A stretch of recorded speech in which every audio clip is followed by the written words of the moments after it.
Assalamualaikum warahmatullahi wabarakatuh. Selamat pagi para netizen di mana saja Anda berada. Salam opini rakyat. How did this Indonesian leader go from a beacon of new hope to facing backlash online and in the streets? Saya datang ke gedung DPR MPR untuk mengenai aspirasi masyarakat karena kondisi negara ini sudah tidak baik-baik saja. Negara ini sedang keadaan rusak kalau menurut saya, tidak benar. Apalagi kroni-kroni Jokowi itu. Teman-teman, kalau kita semua kecewa dan kita akan melawan. President Joko Widodo is reaching the end of his second term, so he's been in office for 10 years. When he started, he was seen as this new hope, literally, that was on his Time magazine cover. And he was seen this way because he came from a very humble background. But now, people at the end of his term are seeing him more as like the old elites because of allegations of nepotism, and that he's been trying to build a political dynasty with his children. Both his sons are politicians. His oldest son is now the vice president-elect. In recent months, just ahead of stepping down in October, Widodo apologized, not just once but twice to the public. Saya sangat menyadari bahwa sebagai pribadi yang jauh dari kata sempurna, sebagai insan yang tumbuh dalam keterbatasan, dan sebagai manusia yang jauh dari kata istimewa, sangat mungkin ada yang luput dari pandangan saya. Sangat mungkin ada celah dari langkah-langkah yang saya ambil. Dan sangat mungkin banyak kealpaan dalam diri saya. Saya dan Profesor Kyai Haji Ma'ruf Amin mohon maaf untuk setiap hati yang mungkin kecewa, untuk setiap harapan yang mungkin belum bisa terwujud, untuk setiap cita-cita yang mungkin belum bisa tergapai. So what was he apologizing for? He's been accused of creating a political dynasty. His son, Gibran Rakabuming Raka, was granted the right to run as vice president, despite a previous minimum age requirement. That was a constitutional court decision that was presided over by Joko Widodo's own brother-in-law, in which they changed the law so that allowing him to run. The latest scandals have highlighted Widodo and his family living in luxury as the country faces growing inequality. Indonesia's middle class shrunk by nearly 10 million people between 2019 and 2024, according to national statistics. And yet, Widodo's son, Kaesong Pangarep, was recently seen online flying on a private jet. His wife posted a photo on Instagram showing them, and Indonesian internet detectives figure out this was a private, fancy jet that they took. So there was questions about did he take a private jet? Who paid for it? Whose jet was it? Local media reports found that the private jet was a Gulfstream G650ER, which costs an average 300 million rupiah per hour to rent. Many Indonesians took to social media to criticize their lavish lifestyle.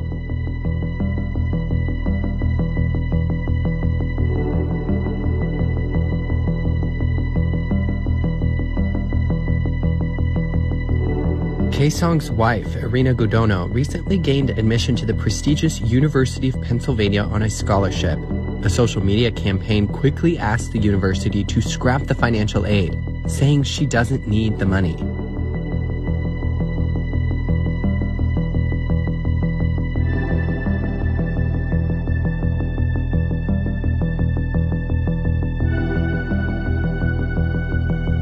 Gudono is also Widodo's daughter-in-law.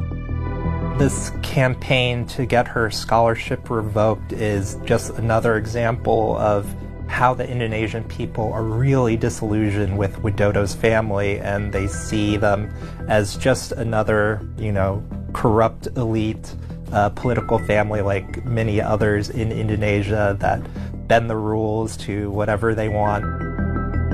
After 10 years in office, Widodo will hand over the seat of power to Prabowo Subianto, along with his oldest son, Gibran, as vice president. Will Indonesians forgive him and forget the controversies? Most striking examples of how Indonesians are upset with Widodo is that they've taken to calling him Mulyono online. This is his name when he was first born, and it was changed when he was a child because he was a sickly child, so it was seen as changing his name would help him get better health, better life. So people are sort of dead naming him Mulyono to show that they are unhappy with him and kind of like they want to curse him. In August, Widodo proudly highlighted his economic and developmental milestones, particularly in infrastructure. He touted the construction of 2,700 kilometers of new toll roads and a 5% growth in the country's GDP. Widodo has also overseen the early stages of moving the capital to Nusantara to avoid future catastrophe in Jakarta from climate change and overpopulation. But ultimately, his controversies, instead of his achievements, may stand out most in how history remembers his leadership. Semoga selalu dalam keadaan sehat walafiat, tetap semangat. Pasti banyak sekali ya yang ini sangat antusias menunggu pergantian kekuasaan. Tapi ini ada kabar buruk yang saya akan ajak Anda untuk diskusikan dengan Bung Rocky Gerung. Karena Bung Rocky akhirnya tim ekonomi Pak Prabowo itu buka-bukaan soal ini saya sebut sebagai warisan sesungguhnya dari Pak Jokowi. Itu bukan IKN, bukan kereta cepat, juga bukan infrastruktur yang dibangga-banggakan oleh lembaga survei dan para buzzer ya. Tapi warisan sesungguhnya dari Pak Jokowi itu adalah APBN kita yang cekak dan beban utang yang tinggi. Burhanuddin Abdullah, ini mantan Gubernur Bank Indonesia yang kita tahu ini adalah tim ekonominya Pak Prabowo, akhirnya buka-bukaan bahwa APBN kita tahun 2025 itu dipatok 3.600 triliun. Tapi sisa APBN yang tersedia itu hanya tinggal 1.100 sampai 1.200 triliun. 1.000 triliun untuk bayar hutang dan 1.200 sampai 1.300 itu ditransfer ke daerah.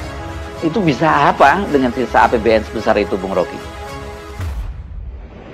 Ya, akhirnya hal yang konkret itu tiba, yaitu kalkulasi yang sudah dibuat oleh timnya Presiden Prabowo bahwa diperlukan APBN tahun depan itu 3.600 triliun, naik dari yang ada sekarang itu.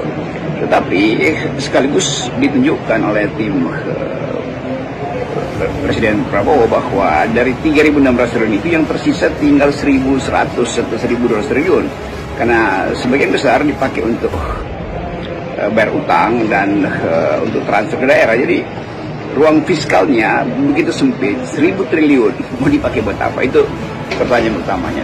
Sementara hal yang harus segera dikeluarkan adalah 450 triliun untuk program yang diandalkan dan diunggulkan oleh Pak Prabowo, yaitu makan siang bergizi itu. Kalau kita hitung kewajiban-kewajiban lain, pendidikan mesti dikeluarin 400 triliun, artinya habis itu. Jadi sebetulnya secara konkret kita tahu bahwa Presiden Prabowo dibebani oleh hutang, oleh anggaran yang sebetulnya hancur-hancuran yang berasal dari Presiden Jokowi. Nah, soal ini akan jadi problem pertama, yaitu mau menghasilkan apa dengan APBN yang tidak mencukupi, sementara kegelisahan publik terhadap daya beli, harga-harga, dan pelayanan umum itu sampai sekarang masih jadi soal.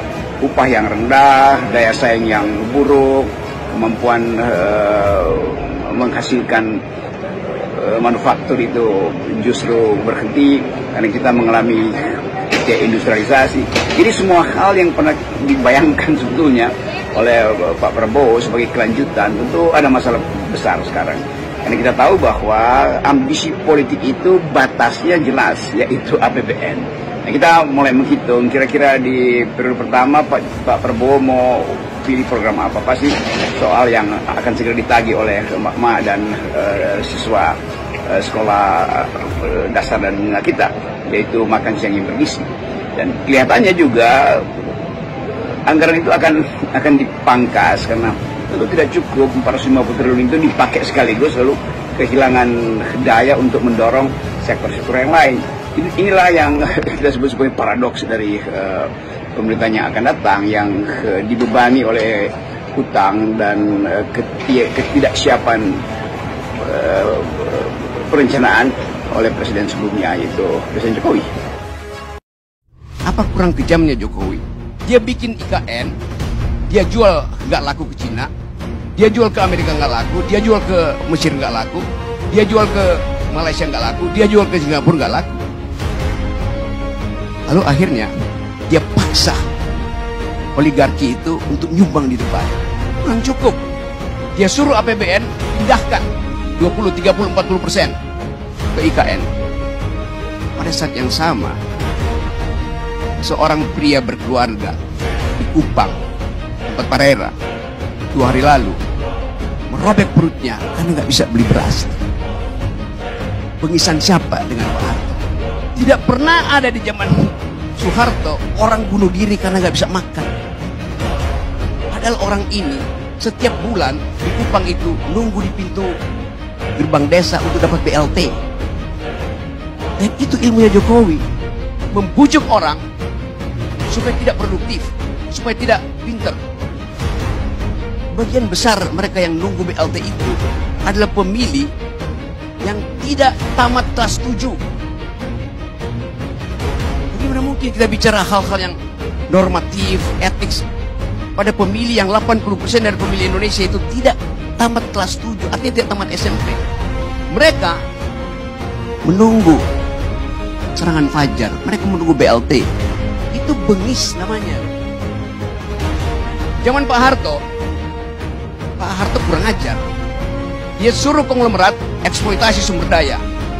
Berapa persen yang balik ke negara? 35%. Zaman SBY berapa persen yang balik ke negara? 27%. Zaman Jokowi berapa persen yang balik ke negara? 6%. Itu bengis namanya. Hak saya untuk dapat keadilan, hak mak-mak untuk dapat nutrisi supaya anak-anaknya punya masa depan, tidak mengalami stunting, dibatalkan oleh Jokowi melalui proyek-proyek infrastruktur yang gak ada gunanya. Mana buktinya bahwa Pak Rocky bilang Pak Jokowi berbohong? Kan waktu itu saya bilang, Pak Jokowi bilang ada 120 investor dari Singapura akan masuk ke IKN, akan ada 20 dari Arab akan masuk, akan ada 10 dari Inggris. Jadi kira-kira ada 200 investor akan masuk. Saya bilang Pak Jokowi berbohong. Setahun lalu saya bilang begitu. Lalu saya disidang. Nah sekarang terbukti nggak ada satupun investor yang masuk ke IKN. Lalu siapa yang salah, Pak? Mereka yang menjilat Jokowi yang mesti dipenjara. Lalu saya ucapin yang benar dan saya akhirnya pengadilan terakhir. Iya memang begitu. Karena saya menghitung dari awal dengan pengetahuan tertentu, saya bilang nggak mungkin ada investor masuk ke IKN. Saya bolak-balik ke Eropa, saya bicara dengan anak muda Eropa, mereka bilang mereka akan boykot perusahaan Eropa yang berani masuk ke IKN. Ya, cerita tadi juga terjadi akhirnya kan.